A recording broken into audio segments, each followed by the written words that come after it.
আসসালামু আলাইকুম। শীতের জন্য আমি অর্গানিকভাবে খাবার তৈরি করব।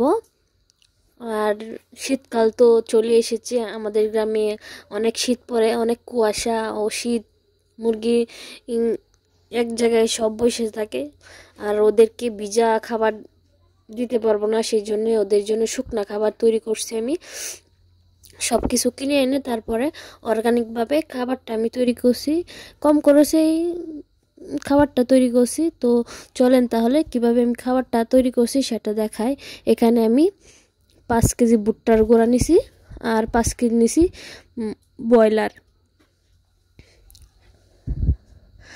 আর এই দুটো একসাথে মিক্স আগে থেকে করে রেখেছিলাম। আর এদিকে আমি আরও 5 কেজি ধান মিশাবো। তো আমি ধানটা ঢেলে দিলাম, তারপরে আর 2 কেজি গমের ভুসি মিশাবো। তো এবার বলি এগুলা কত টাকা কেজি করে নিছে আমার কাছ থেকে। ধান 5 কেজি নিছে 150 টাকা, আর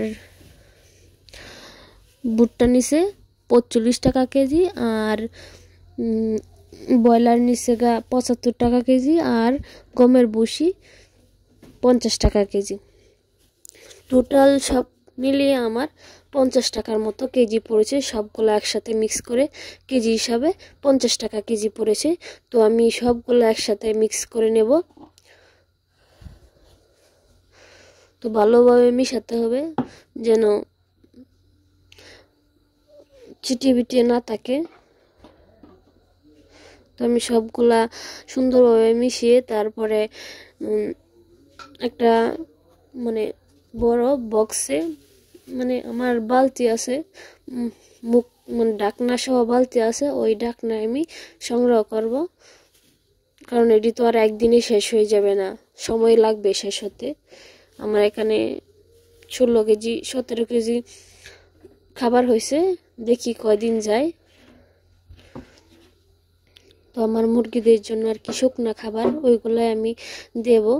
খরচটা একটু কম পড়ছে তাই এগুলা তৈরি করছি। আরও একটা জিনিস মিশাতে হবে, সেটা হলো ঝিনুকের গুঁড়া। ঝিনুকের গুঁড়াতে অনেক ক্যালসিয়াম আছে, ওইটা আমি আমাদের এলাকায় বাজারে পাই নাই, তাই মিশাইতে পারি নাই। তো ওইটা আমি মিশাবো এখন, আপাতত এইগুলাই খাওয়াবো। তো ওই বালতিতে ভরে তারপরে ঢাকনাটা লাগিয়ে রাখবো, তাহলে বাতাস ঢুকে নষ্ট হবে না।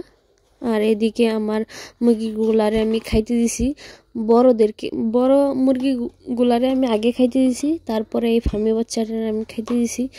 তো আজকের শীতের খাবারটা কেমন হলো অবশ্যই কমেন্টে জানাবেন।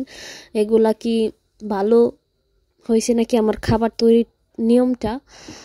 আর একটি লাইক দিয়ে আমাকে পরবর্তী ভিডিওর জন্য উৎসাহ যোগাবেন। আজকের ভিডিও এ পর্যন্তই। সবাই ভালো থাকবেন, সুস্থ থাকবেন। আমাদের পোষা প্রাণীদের জন্য দোয়া করবেন, আপনাদের জন্য আমি দোয়া করি। আল্লাহ হাফেজ, টাটা।